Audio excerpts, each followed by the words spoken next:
Hi, and welcome to this week's episode hosted by Gray and Mark Law of St John's Health and Fitness and Mark Elm of Leeds Beckett University, where we take training theory and science onto the gym floor.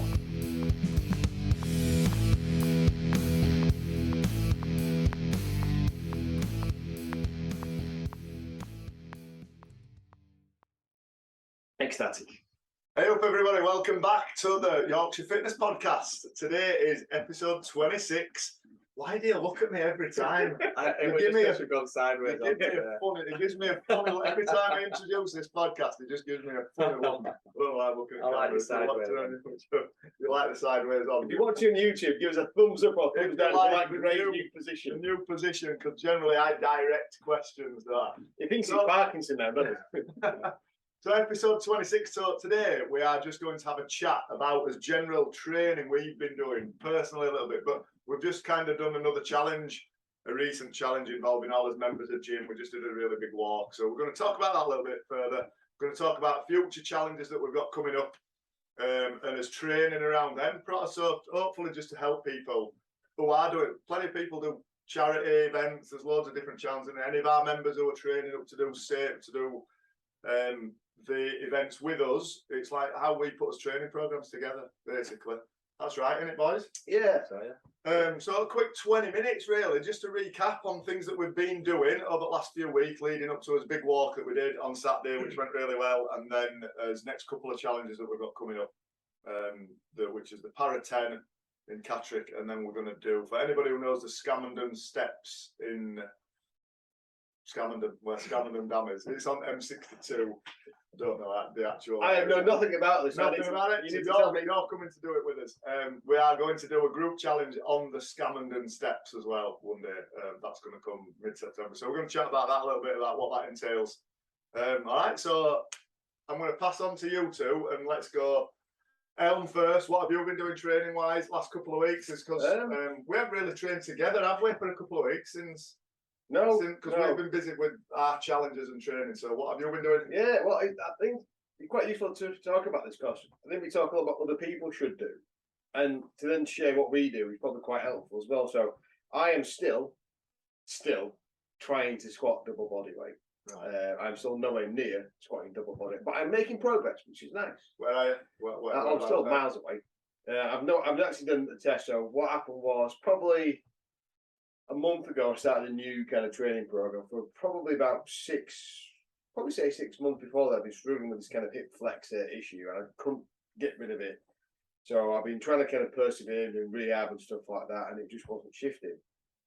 So I completely changed the program. Not got rid of squats ever. I'll never do that. I'm not getting crazy. No. But I've gone to what's called the Michael Yessis, who was the inventor of the program, 1x20 program. So for those people who've never heard of it, which is probably most people that will listen to this, it was designed mainly for younger athletes, which I'm definitely not anymore, to build robustness. But that's the thing that I was lacking. I just tried to do the higher intensity, the heavy strength stuff. I was breaking down. So 1x20, you do somewhere between, say, 15 and 20 exercises. So you don't do any more than one set per exercise, and you do 20 reps of each exercise. So I go the squats first, because that's what I'm trying to get better at. The idea is you should do 20, no more, no less. But you never really achieve that. So you put a load on the bar, you do as many as you can. And it should be your 20 rep max. If you can do more, you can do more. But then if you next time you do that, go back, I did more, and put some load on the bar. Yeah. So I've gone from, say, 90 to 95, and then you can do 17. You keep going till you get past 20, and then you put more load on the bar. So I started that about a month ago, and so there's about 15 exercises. I do it in a tri-set of 1 low body exercise and then 2 upper body exercises. And they're the lower priority, not really kind of too bothered if they go up or down. It's the legs stuff that's getting better at. But quite a lot of progress. So up until a month ago, 90 kilos I got pain from. I could move the weight, but it was uncomfortable to do it. I said, I got to change at that point. So today, this morning, I trained. I did 20 reps at 90 kilos. So in terms of, like, am I getting stronger?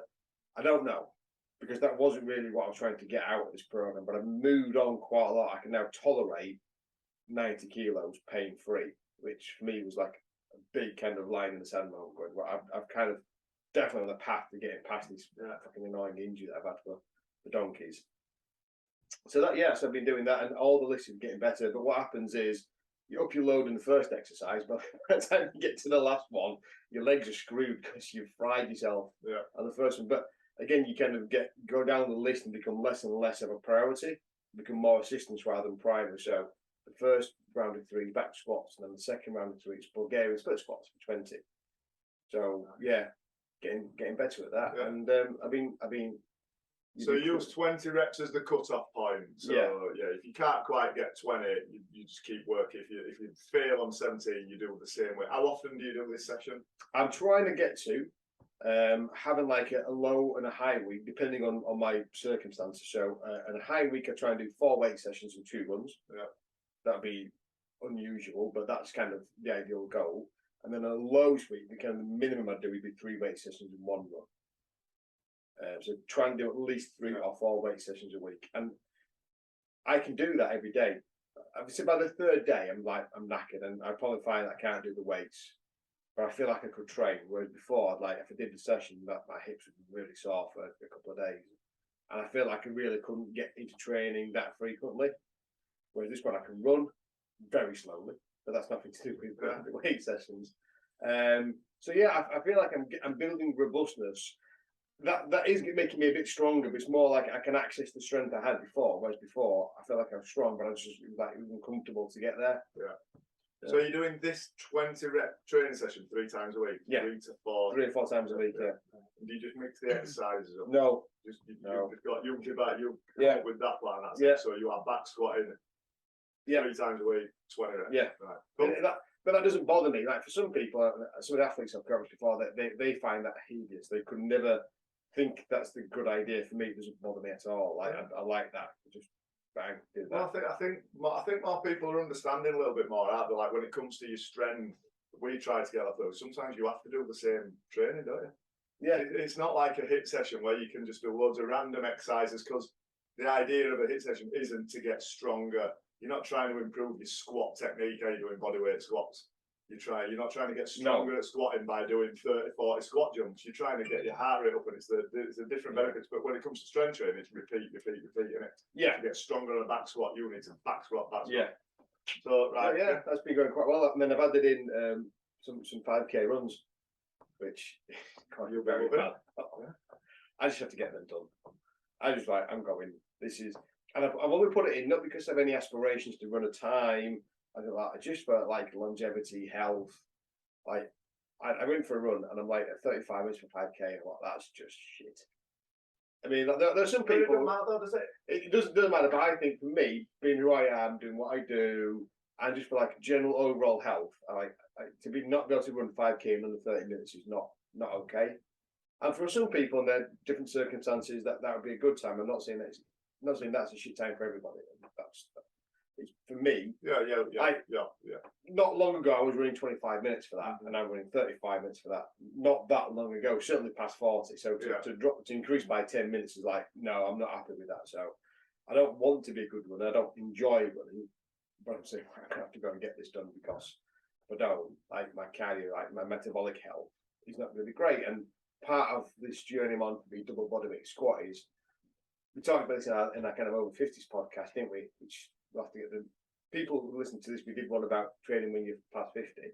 I invest time now, so I've got those functions later down the line as well. So trying to plod out and get some 5K. It's always good.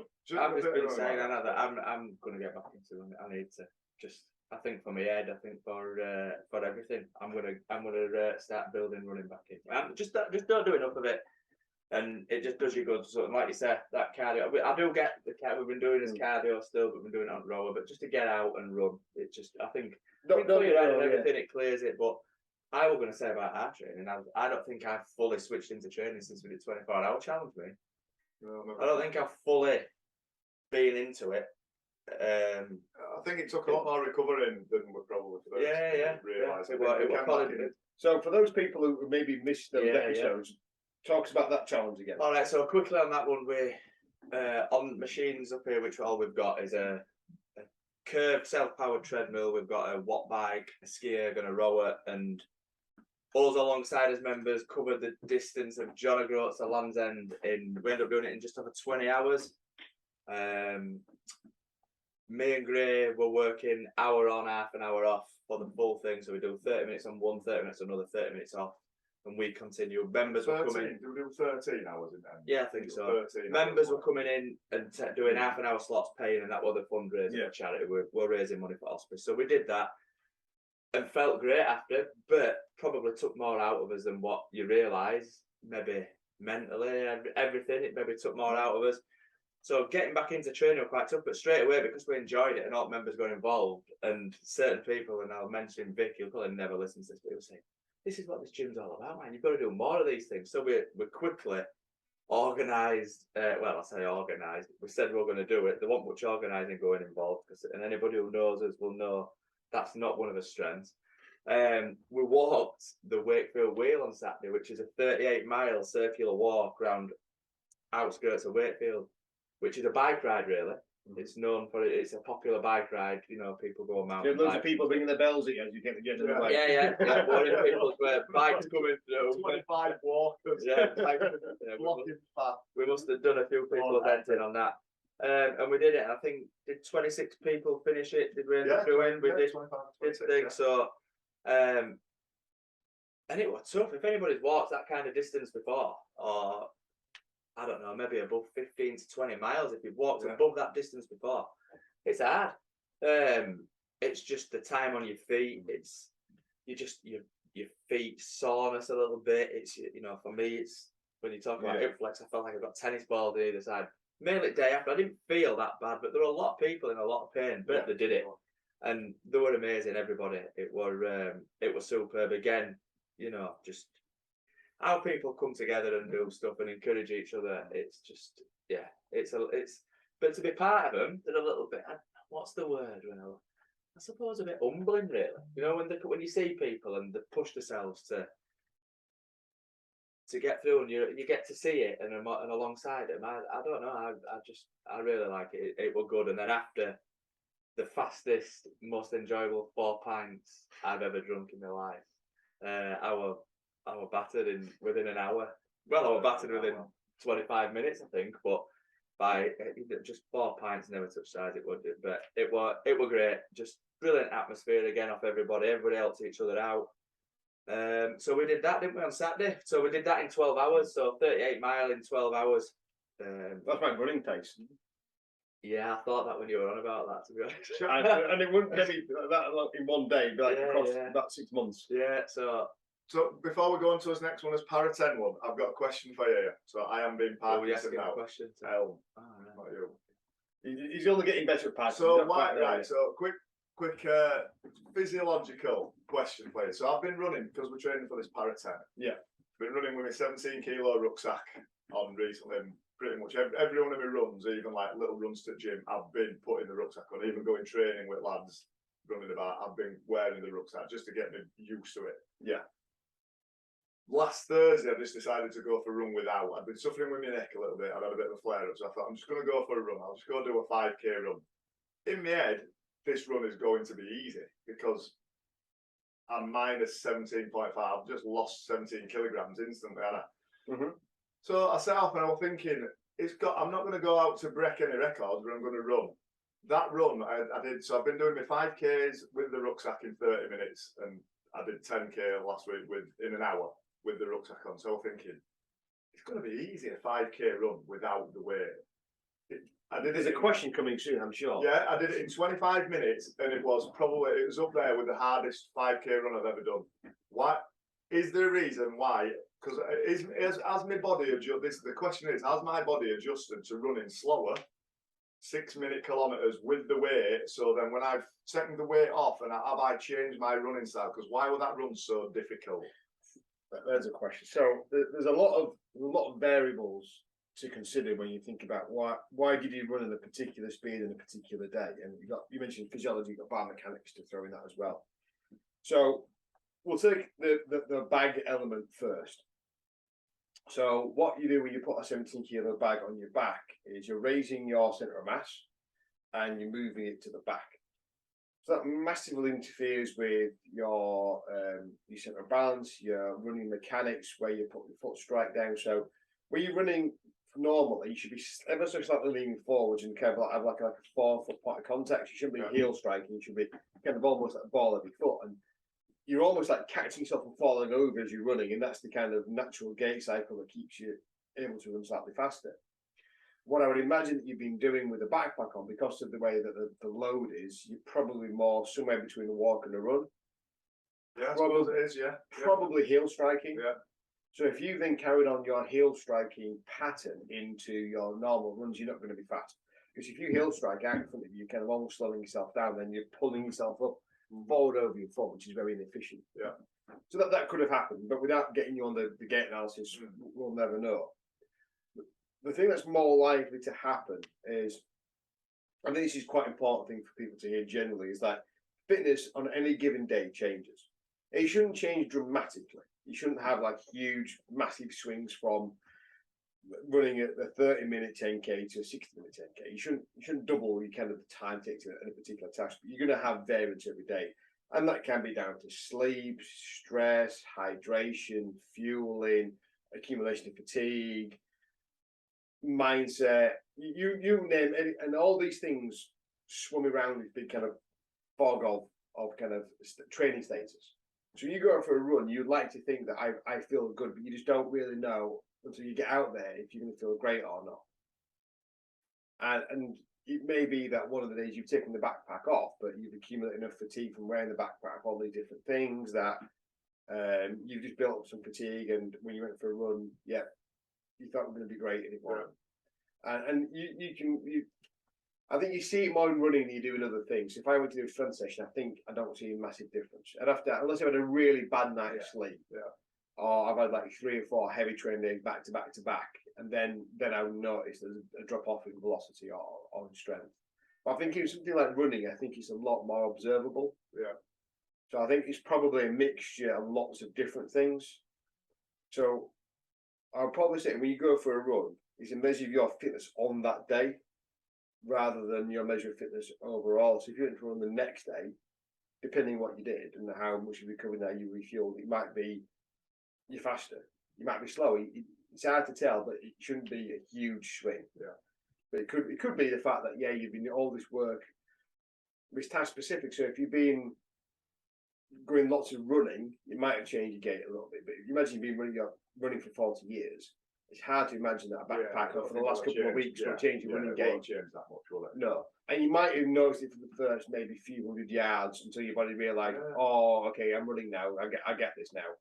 Right, I was that. That's what I was expecting. Yeah, that's what I was expecting. I was thinking, I'll take this nice, I'll go enjoy this run. That's when I didn't make it like, I'm going to enjoy this run because I'm 17 kilo lighter. And I didn't at all. Maybe that's it, isn't it? But I think that time of day. Yeah, like when you're going to something thinking it's going to be easier, and then you're just not as ready for it. When you think something's going to be hard. Yeah. Was it a different time of day? Was it a hot day or a cold day that particular day? I mean, all these things influence what happens on your performance, and it just so happened that you had some things that made you run slightly worse on that day, and it just so happened to coincide with the one that you wanted to run fast. Yeah. Maybe. I suppose we had a big week of training leading up to that, haven't we? Because the reason why I didn't do a gym session is because I was in bits. I was sore. I was very sore. So I thought, a nice jog, it'll loosen me off. I'll feel great after this. Which is completely what I got back, I was devastated. Should have squat jogging for losing me off. That'd be better. So anyway, on to us para 10. So we'll go into that one a little bit now. So his next challenge in 4 weeks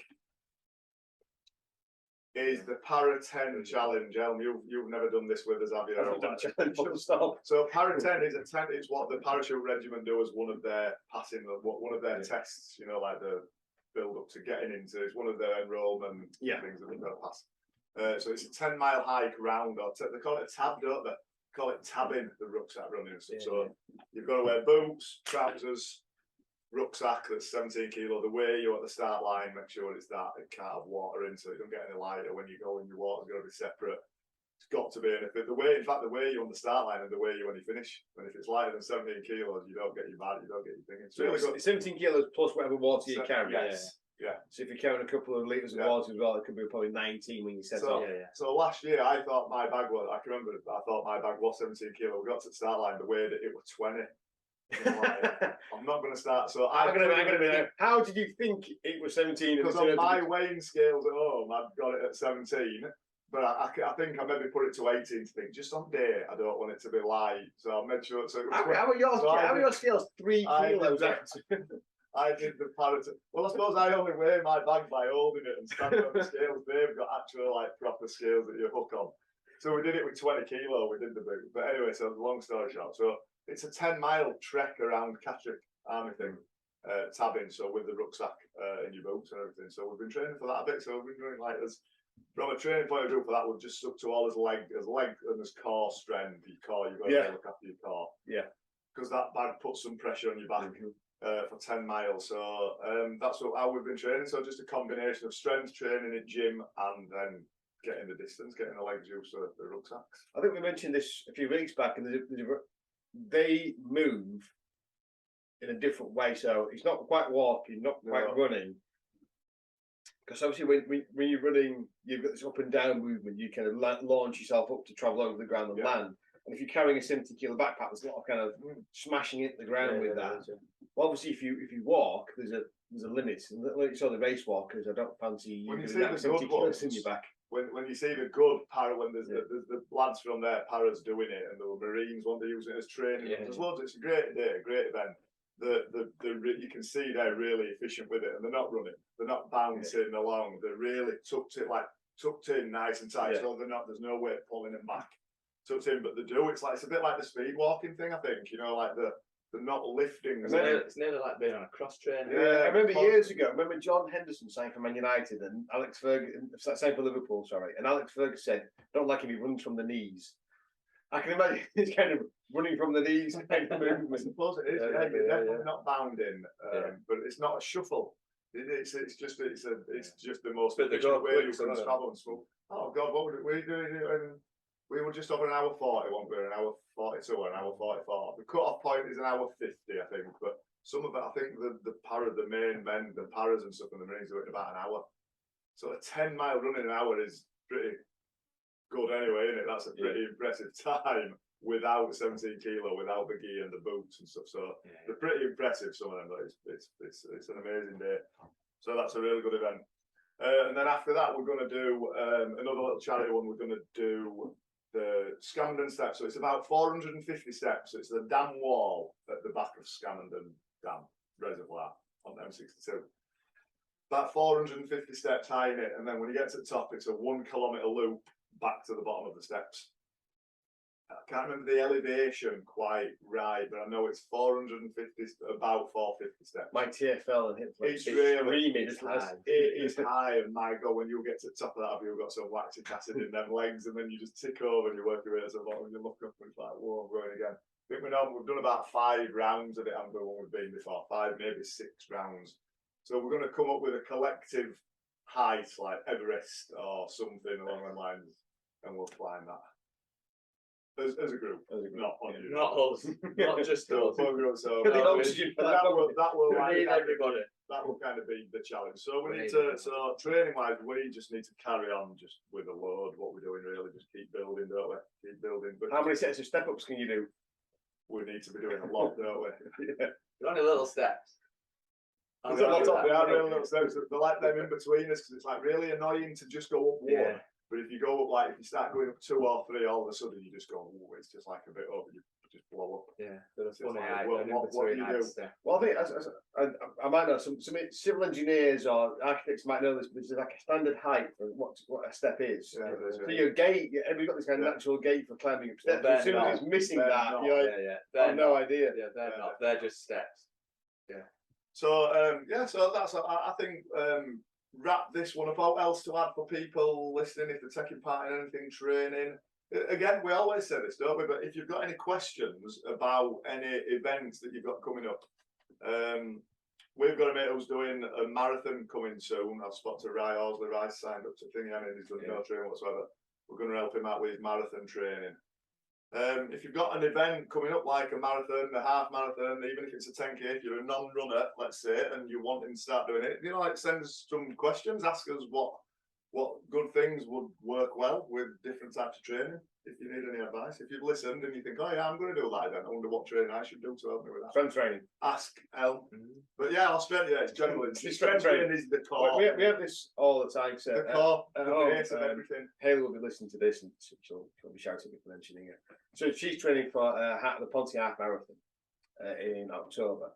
So she listens to all other podcasts. Can you believe that she listens to other podcasts other than us? I can't believe that. We don't cover every topic. Well, but apparently she went for 90 minutes. So you got to listen to half a dozen, I think. But they always say, right, give up a run and do strength training. But she absolutely detests it. So I've been telling you for donkeys, but finally somebody else is saying it. There you go. It takes that sometimes, doesn't it? Yeah. But yeah, so yeah, if in doubt, do strength training. Yeah. Right.